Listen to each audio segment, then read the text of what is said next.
Episode की शुरुआत में दिखाया जाता है स्वांग रोते रोते अपने माता पिता से बोलती है कि मैं उस प्रिंस से शादी नहीं कर सकती, मैं उसे बिल्कुल पसंद नहीं करती। स्वयं की मॉम बोलते हैं कि darling, house of garden counselling के रिश्ते लंबे समय से उनके साथ अच्छे नहीं हैं। हमने अगर स्वयं की शादी उससे की तो उसकी जिंदगी बर्बाद हो जाएगी। उसके पिता बोलते हैं कि तुम बात की गहराई को समझो, और बोलते हैं कि ये शादी खुद किंग ने अरेंज की है, मैं कैसे मना कर सकता हूँ। स्वयं रोते हुए बोलती है कि पापा, आपने वादा किया था कि मैं अपना पति खुद चुन सकती हूँ, और बोलती है कि मैं कभी उस प्रिंस से नहीं मिली, शादी करने से अच्छा है कि मैं मर ही जाऊँ।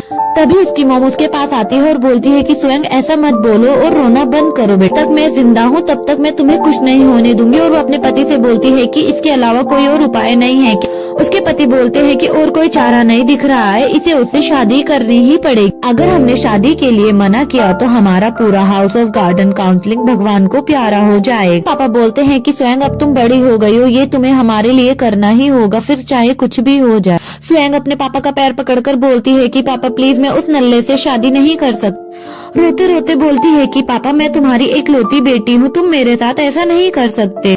अगर मैं यहाँ नहीं रही तो आपका ख्याल कौन रखेगा और आपको प्यार कौन करेगा? उसकी मॉम बोलती है कि ये हमारी इकलौती बेटी है। तभी उसके पिता बोलते हैं कि तुम स्प्लिट क्राउड माउंटेन वाली बेटी की बात कर रही हो, इसकी सजा हमारे पूरे खानदान को भुगतनी होगी। और बोलते हैं कि ऐसा नहीं चलेगा, मैं किंग से झूठ नहीं बोलना चाहता। सीन चेंज होता है और शादी का सीन दिखाया जाता है। तभी उसकी मॉम सोचती है कि वैसे भी हम झूठ थोड़ी बोल रहे हैं, उन्होंने किंग से हमारी बड़ी बेटी की शादी को अरेंज किया है। युनशी हमारी बड़ी बेटी है, अगर इतना काफी नहीं हुआ तो हम उन दोनों की पहचान बदल देंगे। वो दोनों ही हमारी बेटी है, कोई भी फर्क नहीं बता पाएगा। उसके पिता ये बात सुनकर शादी के लिए तैयार हो जाते हैं कि ये कितने लंबे समय तक चलेगा ये सोचना पड़ेगा। तभी स्वयं बोलती है कि मैं इनकी इकलौती बेटी नहीं हूँ, ये कि मेरी एक और बहन है, मुझे तो पता ही नहीं था। वैसे भी वो मंदबुद्धि इस जायदाद से बेदखल है। वो बोलती है कि वो मेरे किसी काम तो आई। तभी युनशी का सीन दिखाया जाता है, उसे गर्मी लगती है और वो अपना घुंघटे को हटा देती है। तभी दादी माँ बोलती है कि बेटा ऐसा नहीं करते, ये गलत है। युनशी बोलती है कि दादी माँ मुझे बाहर देखने तो दो। दादी बोलती है कि सच में माय लेडी, आपको बाहर क्या देखना है? युनशी बोलती है कि दादी माँ ये एक सीक्रेट है। युनशी और प्रिंस की शादी हो जाती है। युनशी कमरे में वेट कर रही होती है और बोलती है कि ये शादी करना कितना बड़ा सरदर्द है, और बोलती है कि पता नहीं झक मारने के लिए इतना इंतजार करवा रहा है। और बोलती है कि शाम हो गई है, मैंने अभी तक आराम नहीं किया। तो वो तेज आवाज में बोलती है कि मुझे कब तक ऐसे ही बैठा रहना पड़ेगा। तभी जो बाहर ड्यूटी दे रहे होते हैं वो बोलते हैं, माय लेडी प्लीज आप अपनी वाइफ की ड्यूटी में ज्यादा जल्दबाजी मत कीजिए। युनशी बोलती है कि इसका क्या मतलब होता है? तभी एक लड़की बोलती है कि सब्र करो, आपको पता चल जाएगा। दे रहे होते हैं, वो आपस में बातें करते हैं कि और औरतों के मुकाबले प्रिंस एक अच्छे तलवारबाज हैं और रात को तलवारबाजी में मास्टर करें। युनशी ये बातें सुन लेती है और बोलती है कि क्या बात कर रहे हैं, प्रिंस रात को भी तलवारबाजी करते हैं? जो बाहर पहरा दे रहे होते हैं वो बोलते हैं नहीं नहीं हाइनेस, वे अभी नहा रहे हैं। युनशी बोलती है तो उसने अपनी प्रैक्टिस खत्म कर ली है, और हंसी मजाक में बोलते हैं कि उनका निकनेम है रात का घोड़ा। तभी जो लड़की पहरा दे रही होती है वो उसकी मुक्का मारती है और बोलती है कि तुम अपनी जुबान संभाल कर बात करो, तुम्हें मरना है क्या? तभी युनशी को अचानक से याद आता है और वो बोलती है कि मैं शादी का ये वाला पार्ट कैसे भूल सकती, और बोलती है कि मैंने तो स्वांच की जगह शादी की है, मुझे सच में इसका सामना करना पड़ेगा। आता है और बोलता है कि मुर्गा तैयार है। बाहर के पहरेदार बोलते हैं हाँ मैंने मुर्गे को अच्छे से तैयार किया है। युनशी ये बातें सुनकर घबरा जाती है। पहरेदार पूछता है कि आपने क्या करने का सोचा है? कि आज रात को हम शुरू में ही पहले ड्रैगन्स और मोती का खेल खेलेंगे। युनशी ये सुनकर छुपने की कोशिश करती है और वो एक टेबल के नीचे छुप जाती है। उसकी बातें सुनकर युनशी बोलती है कि साला हब्सी कहीं का, अगर उसने मुझे छुआ भी तो मैं उसे जिंदा गाड़ दूंगी। बोलता है कि आखिरकार मैं इस चिकन के साथ में एक स्वादिष्ट सूप बनाऊंगा। युनशी ये बात सुनकर टेबल के बाहर से झांकती है तो प्रिंस रूम के अंदर आ जाते हैं। प्रिंस बोलते हैं कि मैं तुम्हें कुछ बताने के लिए आया हूँ। वो बोलता है कि अगर राजा का हुक्म ना होता तो मैं यहाँ पर पैर भी नहीं रखता। आउटेन साला हराम का पिल्ला, उसे क्या लगता है वो मुझे मजबूर कर सकेगा सिर्फ सपने? और बोलता है कि तुम एक प्यादे से ज्यादा और कुछ नहीं हो, ध्यान से सुनो, सिर्फ नैन क्वीन ही मेरी प्रिंसेस बनने के लायक है। तुम्हें छुपना इतना ही पसंद है तो तुम छिपी रहो, सही है, मुझे भी तुम्हें देखने का कोई शौक नहीं है। और वहाँ से चला जाता है और बोलता है कि उसकी मेड को भेजो, वो इसकी मदद करेगी। और बोलता है कि उसे दूसरी जगह भेजो। उसके पहरेदार लड़की के पास आते हैं और बोलते हैं कि आप चिंता मत करो माय लेडी। बोलते हैं कि हाइनेस जरूर उन्होंने आज पूरी बोतल पी ली होगी। युनशी बोलती है कि उसने क्या कहा? उसने मुझे सिर्फ एक प्यादा बताया है कि मैं बहुत ज्यादा खुश हूँ। खुशी में वो डांस करने लगती है और बोलती है कि मुझे अब घोचू राजा को खुश करने की जरूरत नहीं है और मुझे चिंता भी नहीं करनी। इस बात मॉम मैं बहुत ज्यादा खुश हूँ, अब मैं इस घटिया जगह को छोड़ सकती हूँ। ये सब देखकर पहरेदार बोलते हैं कि शायद ये बावली हो गई है इस सदमे से, और वो दोनों बोलते हैं कि हाइनेस हम अभी आते हैं, और वो वहाँ से चले जाते हैं।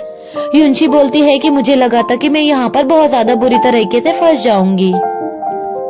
मैंने कभी सोचा नहीं था कि मेरी इतनी खुली हुई किस्मत होगी कि मुझे इतना अच्छा मौका मिल जाएगा।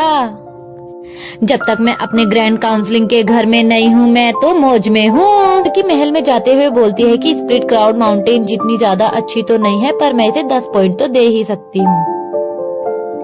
युनशी को दूसरी जगह ले जाया जाता है। जब दरवाजे का ताला खुलता है और युनशी देखती है तो वो बोलती है कि उसकी माँ की ये साला प्रिंस कहीं का, और बोलती है कि यहाँ पे तो इतनी अच्छी अच्छी जगह है, मुझे यहाँ पर क्यों रहना पड़ रहा है, ये तो वहाँ पर कोई नहीं होता है। मेड भी बोलती है कि माय लेडी मैं चलती हूँ, बाय बाय।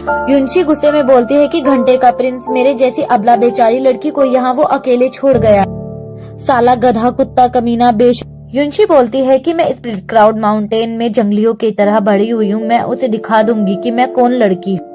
देखो मैं इस जगह को एक झटके में कैसे साफ करती हूँ। वो एक टेबल को उठाने की कोशिश करती है पर उठा नहीं पाती और बोलती है कि हाय रामा ये कैसे शर्मनाक तरीका, मैं ये अकेले नहीं कर पाऊंगी, मेरे पास अब कोई और चारा नहीं है, मुझे लगता है अपने सर्वेंट को बुलाना ही पड़ेगा। तभी वो अपने डब्बे से एक आत्मा को बुलाती है और वो बाहर आने के बाद बोलता है, अबे डायन तूने मुझे इतने समय तक एक डब्बे में कैद कैसे करके रखा। युनशी बोलती है कि मैं तो भूल ही गई थी। आत्मा बोलती है कि तुम्हें तो शादी करने की इतनी तड़प थी कि इसीलिए तुम मुझे भूल गई। युनशी बोलती है कि अबे यार तुम्हें तो पता ही है मैंने किस लिए शादी। युनशी आत्मा को पूरी बात बताती है और आत्मा बोलता है कि ऐसी बात है, मुझे तो लगा तुम शादी करके बहुत ज्यादा खुश होगी और मजे कर रही हो। जिस दिन से मैं तुम्हारे साथ आया हूँ उस दिन से तो मेरी जिंदगी भी नर्क हो गई है। मैंने सोचा नहीं था वो साला तुम्हारी इतनी ज्यादा बेइज्जती करा था, लगा नहीं था कि प्रिंस से शादी करने के बाद तुम्हारी जिंदगी इतनी बेकार हो जाएगी। युनशी आत्मा को कमरे की साफ सफाई करने के लिए बोलती है। आत्मा और युनशी मिलकर कमरे की साफ सफाई कर लेते हैं। वो बहुत ज्यादा थक जाते हैं और बोलते हैं कि ये प्रिंस तो एक नंबर का गधा है, इसकी वजह से हमें इतनी प्रॉब्लम सहनी पड़ी। अगली बार मैं उस गधे और घटिया प्रिंस की बैंड बजा दूंगी। आत्मा बोलती है कि हमें कुछ अच्छा आइडिया सोचना। युनशी बोलती है कि उसकी चिंता नहीं है, मुझे किस्मत वालों के साथ तो अच्छा ही होता है। युनशी बोलती है कि आज मैं पूरे दिन इतनी बिजी थी कि मैंने कुछ भी नहीं खाया। आत्मा बोलती है कि मैंने भी कुछ नहीं खाया, मुझे भी भूख लगी है। युनशी बोलती है कि बिना खाए तो नींद भी नहीं आएगी, अब हम क्या करें। युनशी बोलती है कि डिनर का टाइम हो रहा है। आत्मा बोलता है कि इतनी रात को खाना क्या मेरा बाप लाएगा। युनशी और आत्मा मिलकर किचन को ढूंढ लेती है। युनशी आगे निकल जाती है और आत्मा पीछे रह जाती है। युनशी बोलती है कि आवाज मत करो वरना हम पकड़े जाएंगे। वो पीछे मुड़ के देखती है तो वहाँ पर एक लड़का होता है। वो लड़का उससे पूछता है कि तुम कौन हो और यहाँ पर क्या कर रही हो। लड़की बोलती है कि तुम बताओ तुम कौन। का बोलता है कि मैं यहाँ का गार्ड हूँ और बोलता है कि तुम चोर हो, और उन दोनों के बीच में फाइट शुरू हो जाती है। युनशी बोलती है कि लगता है ये मार्शल आर्ट में बहुत अच्छा है। युनशी बोलती है कि मैं चोर नहीं हूँ और वो युनशी को पकड़ लेता है। युनशी आत्मा को बुलाती है और बोलती है कि कहाँ रह गया, जब इसकी जरूरत होती है तभी ये कमबख्त गायब हो जाता है। युनशी को अपने मास्टर की बात याद आती है और वो स्मोक करके वहाँ से भाग जाती है। तभी वहाँ पर पहरेदार आते हैं और बोलते हैं कि हाइनेस आपको क्या हुआ। राजकुमार बोलता है कि स्मोक की वजह से मैं कमजोर हो रहा हूँ। युनशी भागते भागते सोचती है कि मुझे किसी पर निर्भर नहीं होना है, मैं खुद से आत्मनिर्भर बनूंगी, मैं सब कुछ खुद ही करूंगी। मैं किस्मत पर भरोसा नहीं करती हूँ, मैं अपनी किस्मत को खुद लिखूंगी। और वो अपने रूम के पास पहुँच जाती है। बाहर बैठकर वो सोचती है कि अब मैं क्या करूँ, मुझे भूख भी लग रही है। तभी उसके ऊपर वहाँ का साइन बोर्ड उतरकर गिर जाता है। युनशी बोलती है कि मुझे बचाओ, कोई मेरी मदद करो, इसे हटाओ। एपिसोड 1 यहीं पर खत्म होता है। अगर आपको मेरी एक्सप्लेनेशन अच्छी लगती है तो वीडियो को लाइक और चैनल को सब्सक्राइब करना। Thank you. एपिसोड की शुरुआत में दिखाया जाता है युनशी मूशी से बात करती है कि मेरे युनशांग के प्रिंस से शादी हुई है, तब से मेरे साथ कुछ भी अच्छा नहीं हो रहा। पहले मुझे पवेलियन से बाहर निकाल दिया, फिर मुझे एक हसीना समझने की गलती कर दी। मुझे बोलता है खैर ये तुम्हारी ही गलती है, तुम्हें तो पहाड़ पे ही रहना चाहिए था। युनशी को गुस्सा आता है और मूशी को मुक्का मार के बोलती है कि तुम मुझसे बात मत, और बोलती है कि अगर तुम मेरी एक मदद करोगे तो मैं तुम्हें माफ करने के बारे में सोच सकती हूँ। मूशी बोलती है कि क्या मदद चाहिए। युनशी बोलती है कि मुझे उस झूले तक लेके जाओ और मुझे वहाँ पर झूला झूला। युनशी झूला झूलने लगती है और बोलती है कि इतना ऊपर काफी नहीं है, थोड़ा सा दम लगाओ, थोड़ा ऊपर लेके जाओ। मूशी बोलता है कि मुझ में इतनी ही ताकत है, मैं इतना ही दम लगा सकता हूँ। तभी वहाँ से एक राजकुमार जा रहे होते हैं जो बोलते हैं कि कौन बेशरम है जो महल की शांति को भंग कर रहा है, और वो वहाँ पर जाते हैं और युनशी को देखकर खुश हो जाते हैं। वो युनशी के पास आते हैं और पूछते हैं कि तुम कौन हो और इतने मजे से महल में झूला झूल रही हो। युनशी बोलती है कि अगर आपको भी झूला झूलना है तो आप पहले झूल लीजिए, मैं इंतजार कर लूँ। मुशी बोलता है कि तुम अपनी प्रेम कथा बंद करो, तुम दोनों अगर झूला झूलोगे तो मेरा क्या होगा, मेरे अंदर इतनी ताकत नहीं है कि मैं तुम दोनों को एक साथ झूला झूला सकूं। युनशी बोलती है मुझे माफ करना, मुझे देर हो रही है, मुझे जाना होगा। राजकुमार युनशी को रोकते हैं और बोलते हैं कि अगर हम साथ में झूला नहीं झूल सकते तो क्या हुआ, तुम अपना नाम बता दो। मेरा नाम है यूजी। युनशी अपना नाम बताने ही वाली होती है, तभी मुशी उसका मुँह पकड़ लेता है और उसे कुछ बोलने नहीं दे। राजकुमार पूछता है कि आप ठीक हो मिस, आपको क्या हुआ है। युनशी बोलती है मैं ठीक हूँ, पूछने के लिए शुक्रिया। युनशी बोलती है कि मैं यहाँ पे मेड हूँ और इससे ज्यादा कुछ भी नहीं। राजकुमार बोलते हैं कि रुतबा जरूरी नहीं है, वैसे मुझे सिर्फ आपका नाम जानना है। युनशी बोलती है कि मैं आपको इससे ज्यादा कुछ नहीं बता सकती, अच्छा मैं चलती हूँ और वहाँ से जाने लगती है। राजकुमार उसे रोकते हैं और बोलते हैं कि कहावत है दूसरे से कुछ लेकर बदले में कुछ ना देना तो गलत बात। राजकुमार बोलते हैं कि मैंने तुम्हें अपना नाम बताया है, अब तुम्हें भी अपना नाम बताना होगा। युनशी वहाँ से चलने लगती है। राजकुमार देखते हैं और उससे जबरदस्ती उसका नाम पूछने लगते हैं। युनशी को गुस्सा आता है, वो राजकुमार को उठाकर पटक देते। पहरेदार जिम्बो को बाहर रोक लेते हैं और बोलते हैं कि अंदर प्रिंस नहा रहे हैं, आप अंदर नहीं जा सकते। जिम्बो बोलता है कि मैं उसका भाई हूँ और मुझे अंदर जाने दो। जिम्बो अंदर आ जाता है और प्रिंस पूछते हैं कि तुम यहाँ क्या कर रहे हो। जिम्बो बोलता है कि मेरा भी नहाने का मन हो रहा है, इसलिए मैं यहाँ पर आया हूँ। जिम्बो बोलता है कि मेरी कमर अकड़ रही है, मेरी पीठ भी दर्द कर रही है, मुझे पानी की ठंडक चाहिए। प्रिंस बोलते हैं कि तुमने ऐसा क्या किया है जो तुम इतना ज्यादा थक गए हो। जिम्बो बोलता है कि यहाँ आते वक्त मुझे एक सेविका ने उठाकर पटक दिया। प्रिंस बोलते हैं कि हमारे महल में इतनी बहादुर कोई सेविका भी है, मुझे तो पता ही नहीं था। जिम्बो बोलते हैं कि उस सेविका को प्रमोट कर देना चाहिए और वो बहुत ज्यादा खुश होता है और बोलता है कि वो एक पहली लड़की है जिसने मुझे उठा के पटका। प्रिंस बोलते हैं अच्छा। जिम्बो बोलता है कि आप ऐसा महसूस नहीं कर सकते क्योंकि आपने पहले ऐसा अनुभव नहीं किया है, तो आप नहीं समझ सकते कि मैं कैसा महसूस कर रहा हूँ। जिम्बो बोलता है कि क्या मैं उस सेविका को रख लूं। प्रिंस बोलते हैं कि उसका नाम क्या है। जिम्बो बोलता है कि मुझे उसका नाम नहीं पता है, पर वो महल में नहीं आई। प्रिंस बोलते हैं कि मैं सारी नई सेविकाओं को तुम्हारे पास भेज दूंगा। ये सुनकर जिम्बो बहुत ज्यादा खुश हो जाता है। प्रिंस जिम्बो से पूछते हैं कि मैंने तुम्हें जो छानबीन करने के लिए कहा था उसका क्या हुआ। जिम्बो बोलता है कि आपका शक सही था। वो प्रिंस को बताता है कि वो क्वैन खुद को रोक कर नहीं रख सकता। प्रिंस बोलते हैं कि मैं भी देखता हूँ उसको, मैं क्वैन के क्लैन को खून के आंसू रुलाऊंगा। जिम्बो बोलता है कि इसमें तो तुम्हारी प्रिंसेस भी शामिल होगी। प्रिंस ये सुनकर वहाँ से चला जाता है और जिम्बो बोलता है कि ये तो बहुत दुख की बात। युनशी बगीचे में खुश होकर गाना गाते हुए डांस करते हुए बहुत ज्यादा खुश हो रही थी, तभी उसे एक आवाज सुनाई देती है और वो दरवाजे की ओर बढ़ने लगती है। वहाँ जाकर देखती है तो वहाँ एक घोड़ी होती है, वो उसे देखकर डर जाती है और बोलती है कि तुम एक इंसान। युनशी और घोड़ी बहुत अच्छे दोस्त बन जाते हैं। घोड़ी उसे बताती है कि कुछ समय पहले प्रिंस मुझ पर खुशी से पूरा दिन सवारी किया करते थे और आजकल तो वो महीनों तक मेरी तरफ देखते ही नहीं। युनशी उसकी कमर पर हाथ फेरकर बोलती है कि वो तो एक गधा है, उसे तो देखकर मुझे भी गुस्सा आता है। उसे भूल जाओ, वो नमूना तुम्हारे लायक नहीं है, तुम्हें वो पसंद भी क्यों है, और तुम कोई और दूसरा घोड़ा देख लो। घोड़ी बोलती है कि मुझे कोई दूसरा घोड़ा मिलता ही नहीं और जो मिलता है वो टिकता ही नहीं। युनशी बोलती है कि चिंता मत करो, अब से तुम मुझे पसंद हो, चलो अब से हम साथ में घूमें। युनशी बोलती है कि तुम्हारा नाम क्या है। घोड़ी बोलती है कि मेरा नाम सक्कुबस है और ये मुझे एक धोखेबाज जैसा लगता है, मैं मैडम को ये नाम नहीं बताना चाहती, अब मैं उनसे ये बात कहती। अभी युनशी बोलती है कि तुम्हारा नाम पहले क्या था वो मतलब नहीं करता, जरूरी है कि अब तुम्हारा नाम क्या होगा, और वो उसका नाम सोचने लगती। युनशी बोलती है कि मैं रात्रि की देवी, आज से तुम्हें नया नाम देती हूँ, तुम्हारा नाम है जूली। घोड़ा बोलता है तो क्या तुम मेरी रोमियो बनो।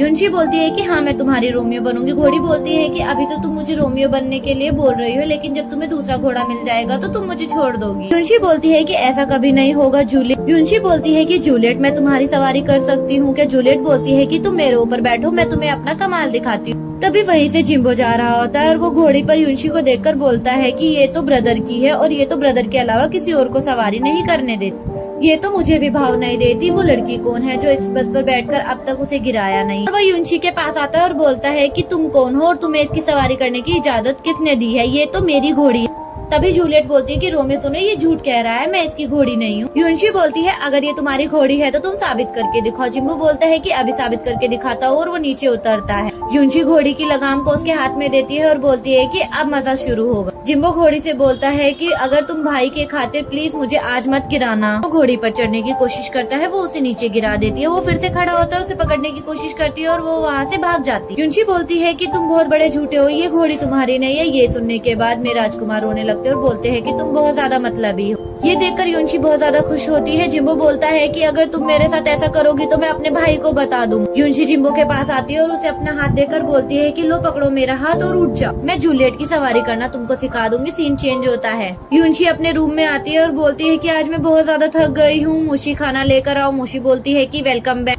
युनशी बोलती है कि दिन भर घोड़े पे बैठ कर मैं थक गई हूँ। युनशी बोलती है कि खाना खोजने में मेरी मदद करो। मुशी बोलती है कि भाड़ में जाओ, मैंने थोड़ी तुम्हें घुड़सवारी करने के लिए बोला था। युनशी को एक आवाज सुनाई देती है। युनशी बोलती है कि मुशी ऐसा मत करो, मैं बहुत ज्यादा थकी हुई हूँ। मुशी बोलता है कि मैं नहीं। युनशी बोलती है कि तुम नहीं हो तो कौन है। तभी एक आत्मा युनशी और मुशी को डराने के लिए आती है, लेकिन वो उनसे डरते नहीं और उसको मुक्का मार के नीचे गिरा देती है। बाद में वो उसकी गर्दन पकड़कर बोलती है कि बताओ तुम कौन हो और तुम्हारा नाम क्या है। आत्मा बोलती है कि मैं एक सैसे में हूँ और मैं एक लाचार भूत हूँ और अकेला भी हूँ। युनशी बोलती है ठीक है, मैं तुम्हें माफ कर दूंगी, लेकिन तुम्हें आज से हमारे खाने पीने का ध्यान रखना होगा। तभी शिश्मे बोलती है कि कोई दिक्कत नहीं है, मैं तुम्हारे लिए खाना भी लेकर आऊंगा और बाद में तुम्हारी मालिश भी कर दूंगा। युनशी बोलती है कि चलो काम पे लग जाओ। शिश्मे उनके लिए बहुत सारा खाना ले आते हैं और वो दोनों खाना देखकर बहुत ज्यादा खुश हो जाते हैं। मुशी बोलते हैं कि तुम इतनी गड़बड़ करती हो फिर भी तुम्हारे साथ सब सही हो रहा है। युनशी अपने पिता से बोलती है कि मैं अपनी मेड और अपनी आंटी को अपने साथ में लेकर जाऊंगी। तभी उसकी वाइफ बोलती है कि डार्लिंग आप इसे इजाजत नहीं दे सकते, ज्यादा लोग यानी ज्यादा खर्च। इन्होंने जीवन भर का कॉन्ट्रैक्ट साइन थोड़ी किया है, अगर तुम्हें ये चाहिए तो तुम्हें इनके कर्जे के पैसे देने हों।